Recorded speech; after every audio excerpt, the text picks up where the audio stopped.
If you ask me, when we start this venture, this challenge from the beginning, and you told me after 50 years, you will be able to reach what we achieved so far from scratch to what it is, it's really, in my opinion, a great adventure and a great success. It's hard to envisage a world of yachting without this place. So central is it to the sport, and so much joy does it bring, not only to its Commodore, but also to those who cross its threshold in the name of sailing. The American came and discovered this corner of the world of Sardinia. It was absolutely unique. He had a great vision that could become, in the future, the spot for international big boat racing. This is difficult to imagine a different or a better way to celebrate our 50th anniversary than to organize this Rolex Maxi Cup here in our water. That is the milestone of our international regattas. Sardinia's Yacht Club Costa Smeralda, known as the YCCS, and the Maxi Yacht Rolex Cup. An unbeatable combination, especially this year, as the club synonymous with the finest boats, the most competitive of racing, and the best in sporting hospitality celebrates its 50-year anniversary. It's a perfect place to sail. It's a fantastic place where you can have very good windward leeward and where you can have the best coastal race in the world. It's just the most stunning place, you know. Natural challenges and things of huge beauty going by at the same time as you're concentrating on making the boat go fast. It's a unique combination. Sail up and down Bomb Alley, the strip of water northwest of Porto Cervo, and you'll soon find out why this is a challenging place to race.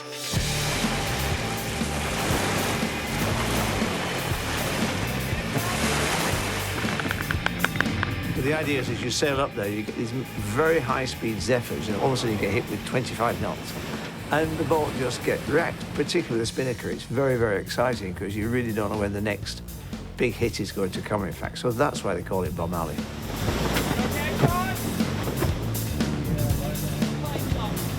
Well, I hate to admit, but I probably hit every rock you can hit here, and some of them pretty hard. I mean, the rocks are not soft. If you think about it, for such deep boats to be sailing so close to shore, very unique. Hardly any places I can think of like that.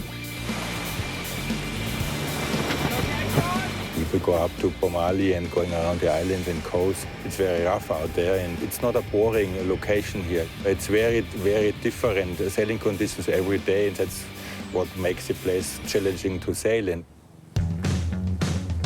Suitably for the 50th anniversary, 50 yachts across 7 classes are sent on a coastal race up Bomb Alley on day 1 of this 28th edition of the Maxi Yacht Rolex Cup. For the Maxi 72 class, yachts built principally with speed in mind, this regatta is their world championship. 2-time defending champions Bellamente are chasing an historic 3 titles in a row. In their path, 4 yachts who've never been world champions. Debutants Cannonball and Giralia Line Honours winner Momo are the form boats this season, while Kaulila are and Proteus cannot be counted out.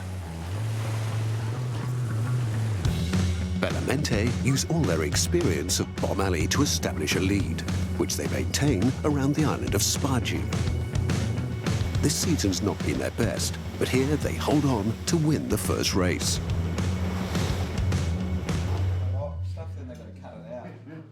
They're a tight crew, loyal to their charismatic owner, Hap Fowles. And with sailing talent like Volvo Ocean Race skipper Mike Sanderson and America's Cup tactician Terry Hutchinson, they're rarely out of contention at these regattas. This year, sitting here, I'd be saying that, you know, Momo or Cannonball or Proteus, one of those boats, are more of a favorite, certainly, than Bellamente is, based on the results in the past couple of regattas. But it's a different racetrack than what we've been racing on the last 2 events, and you know, it's a world championship. Bellamente are 3-time winners of this event, claiming their first victory in 2012 when the yacht was just 2 years old. Their success breeds more motivation for their owner. To probably love it more. We certainly get more out of it and understand it more deeply. I consider it kind of a family sport. I have a traveling family of 30 and a family on the boat of 20 or 21. Everybody's focused to win here. It's kind of the culmination of the season. You prove here what you've worked at all season.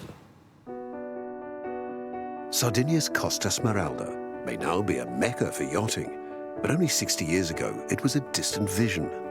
It's not easy to imagine what it was this area 50 years or 60 years ago. And it was absolutely nothing in the area. You reach the coast and you watch this crystal water. It's completely desert. There's nothing, of course, at that time. When I came a little bit later with the sailing boats to participate, there was not this sort of marina. There was only a wooden dock placed on the other side of the harbor. It was absolutely unforgettable. Inspired by the wild beauty, the Aga Khan led a group of businessmen to buy this area in the 1960s. After the construction inland of the Licia Dam brought running water, they built hotels, villas, and a yacht club. And the Costa Smeralda was born. If I know my dad, it's exactly how he wanted it to be. I think the physical environment of the club is exactly what he would like. It's a very beautifully built club. And I think that the racing and sporting ethos of the club is also what he would have liked. Sailing's always been a passion of the Aga Khans. In the 1980s, the YCCS launched Azzurra, the first Italian yacht to compete in the America's Cup, which enraptured a nation. And as the sport has grown and modernized, the YCCS has been agile in continuing to attract sailing's elite. We try to remain current, and we are a fantastic regatta and sporting management team. Make sure that we follow all the classes. There's always something new. There's a new technology or a new type of boat or a new type of race. And we remain a very current, very involved club around the world. And what of the future? Youth matters, of course, and the sailing school is a vital component of the club. But even more crucial is ensuring these next generations can enjoy the ocean too. So the YCCS's ambition is to implement its new One Ocean Forum, a charter designed to raise awareness of the plight of the world's waters. I think we just need to commit to being a voice amongst many, to find out what exactly we can do to reverse the damage that's been done. Back on the ocean to the racing and the Wally class. As is often the case, this is the busiest category. Combining spacious living quarters and raw sporting prowess, there are 11 of these splendid luxury yachts on show, and the class is packed with multiple YCCS winners.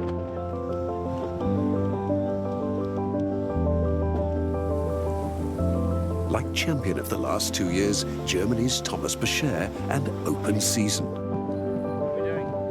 His great British rival, Sir Lindsay Owen-Jones, steering Magic Carpet Cubed. And France's Jean-Charles Decaux with his J1, celebrating its 20th year of racing at the Maxi Yacht Rolex Cup. But for the old guard, this isn't a successful regatta. Instead, it belongs to two relative newcomers. Owned by American David Lucian and launched just 2 years ago, the 100-foot Wally Shento Galatea. And the smaller Wally 80 Nahita, bought 4 years ago by Turkey's Fahid Şahenk, who is a very recent sailing devotee.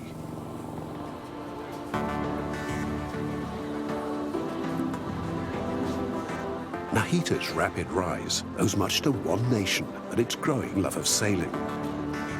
12 of Şahenk's crew come from Croatia's burgeoning yachting scene, and 2 of that crew have quite a history. We know each other, since we were 10, 11, and now we are 31. We entered the national team in the same time. We've done 4 years sailing together in the national team in Optis. Then we decided to try 470 together.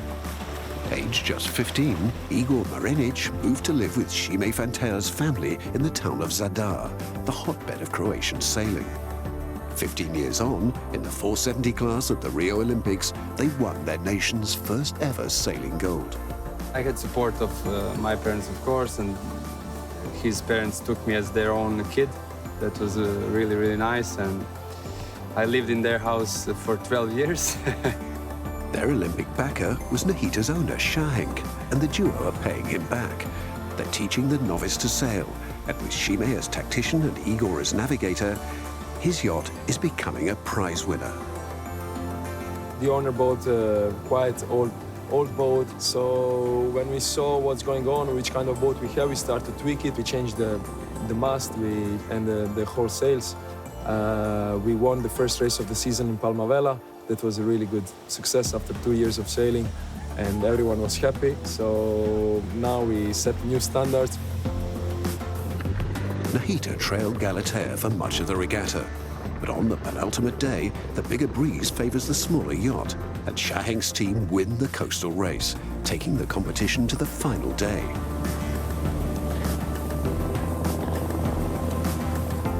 The traditional winners are left in their wake, like magic carpet cubed. Not that this has doused any of Silinzio and Jones's enthusiasm. This is the race that everybody wants to win in the year.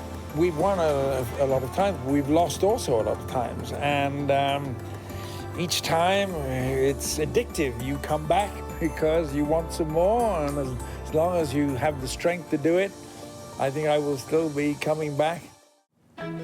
He's not the only owner addicted. So is Sir Peter Ogden with his mini Maxi Jettu. I first came here with the Swan Cup. I had no idea how pretty it was going to be sailing. And obviously the Yacht Club is one of the kind of nicest yacht clubs in the world. They let us all come in and trudge around and not at all snoochy about it. It's a good atmosphere, and all the sailors that you sail with at different times of the year usually are here. So it's a bit of a party as well. Ogden wasn't just having a good time, though. His distinctive all-black yacht, Jettu, named after the small island he owns in the English Channel, won every race in the Mini Maxi Racer class on the first 4 days. Spectre, Lucky, and local Sardinian favourite Adelasia de Torres had no answer. I'm getting quite old, but it's the thing, you know, as long as you buy a boat, hire the crew, you could do this. I mean, there's lots of people sailing in the 80s and 85. So I treat it as a sport, have fun, enjoy it, and that's what I do. And losing to me is no disaster. Winning's nice. The Maxi 72 class is serving up a very close contest. Brand new boat Cannonball has already sprung a surprise by winning the Palma Vela in its debut race. Could famous tactician Vasco Vascotto and owner Dario Ferrari be the first Italian Maxi 72 world champions on the YCCS's 50th anniversary? I have to say the competition is very high. It's very exciting. I mean, I don't like to participate. I like to win. But I have to say that even if it will not happen, I will be very happy because it's a quite unique opportunity. A unique opportunity because Ferrari had retired from sailing 7 years ago and he hadn't expected to return. But Vascotto persuaded Ferrari to buy this, his first Maxi 72, when the yacht's original backer pulled out. I was really missing something. Okay? You really get passion, you get involved, and of course you have to learn. And I knew how to steer a boat, but this boat can be very, very fast. This boat is pretty different, and the difference is for sure is a matter of weight saving, and it should make the boat faster. But as usual, when you are making something different, needs time to see all this improvement in the water, on the water. Will be fantastic just to be around the top position before the last race. That will be already a nice goal. With that weight saving, Cannonball have shown real bursts of speed during the season. But can they find the consistency needed here?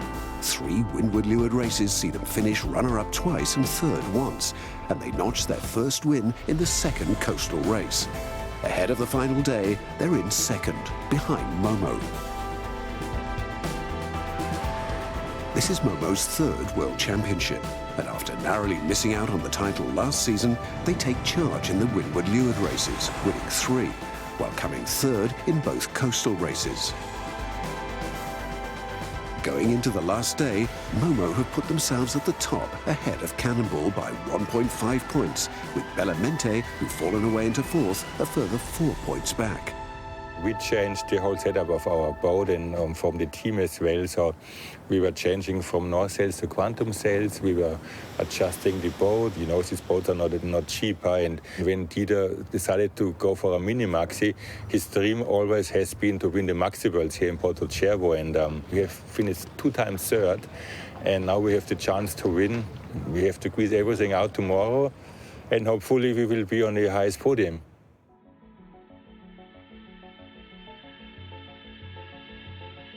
And so to the Saturday of the regatta and the final day of racing. Momo's crew breakfast with an historic first Maxi 72 World Championship well within their grasp. At the dock, everyone prepares for their last chance on the water at this special anniversary regatta. I feel happy because I think that there is a great possibility that we can play for something important here at this level. Just to be able to be competitive at the last moment is very, very important.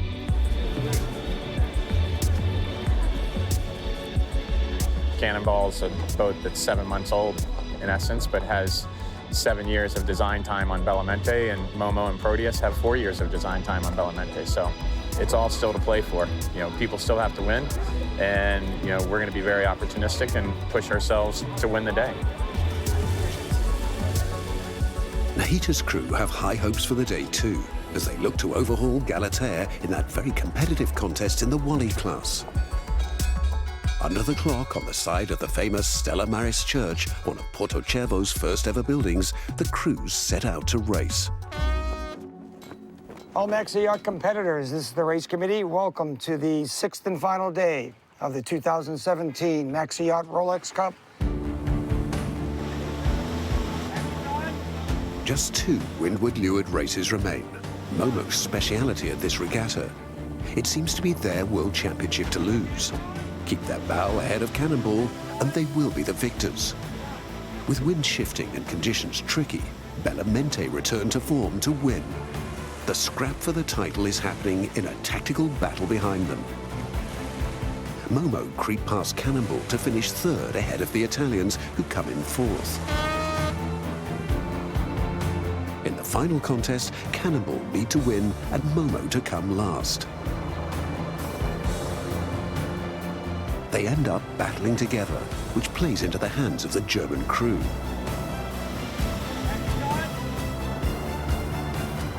Proteus, having a great final day, end on a high with Bellamente in second. Cannonball can't do better than third, while Momo, for the first time in the regatta, come last. It doesn't matter though, they celebrate. We feel really good. We had a lot of good races here, and yeah, we are happy and proud that we won here, finally. I will sleep really good tonight, and for sure we are coming back next season. Yeah, thanks. I'm really proud of you. It's a hell of a regatta. Yeah. Well, there's always next year. We're happy to be on the podium anytime. In the end, just 1.75 points separate the top 4 boats. That win for Proteus sneaks them into second. Bellamente's hopes for 3 in a row are dashed. In the Wally class, Nahita have their worst day of the regatta, finishing 8th in their 1 windward-leeward race for the day. Galatea take advantage of the lighter breeze to come second and win overall. Back on the dock, both crews are delighted.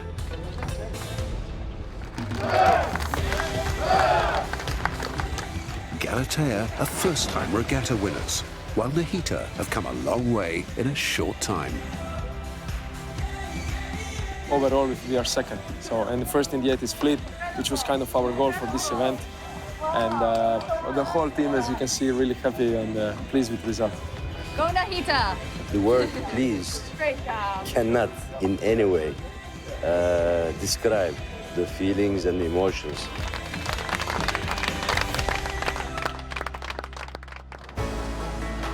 Elsewhere, in the Mini Maxi Racing Cruiser 1 class, Roberto Lacorte's Super Nica follow up their 2015 victory with a second title, 2 points clear of Benoit de Farmont's Walligno. The second Mini Maxi Racing Cruiser class comes down to 1 point. Italian Riccardo Di Michele's H2O edging countrymen Giuseppe Puttini and Sherlaff. And there is more Italian success in the Super Maxis. YCCS members, husband and wife teams Salvatore and Paola Trifiro win their first regatta in their innovative 32.64-meter brand new sloop Ribelle by just 1 point from win-win. In the Maxi class, there's yet another victory for Scottish owner Lord Irvin Laidlaw at the helm of Highland Fling 11, pushing South American team Nefertiti into second, and the USA's Rambler with America's Cup veteran Dean Barker into third. And finally, in the Mini Maxi Racer class, Jetu make it a clean sweep of 6 wins for the week, and St. Peter Ogden gets himself onto the Maxi Yacht Rolex Cup Honours Board for the first time.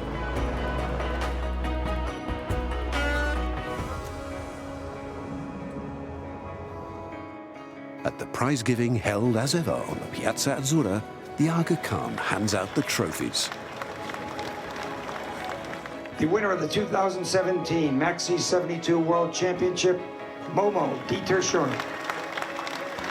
Finishing with Dieter Schoen as this special Maxi Yacht Rolex Cup in the 50th year of the Yacht Club Costa Smeralda comes to its conclusion.